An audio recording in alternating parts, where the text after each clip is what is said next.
ಗಂಗೆಗೆ ಬಂದು ಸೇರಿತು ದೇವರ ಮಂತ್ರಿಯಾಗಿ ಅಲ್ಪಸ್ಥಾನ ಮಾನದಿಂದ ಸಿದ್ಧನಾದ ಪ್ರಸಿದ್ಧನಾದ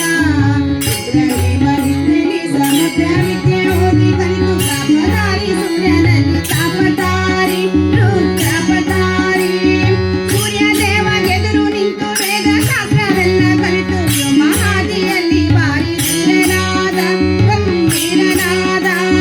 ಜಗದ ಪ್ರಾಣವರ ಪವಮಾನ ಕರುಣ ಮುಖ್ಯ ಪ್ರಾಣ ಹನುಮಂತ ಅಸಾಮಾನ್ಯ ಅವನೇ ಮಾನ್ಯ ಫಲನಾದ ಶ್ರೀರಾಮದೂತ ಫಲನಾದ ಶ್ರೀರಾಮದೂತ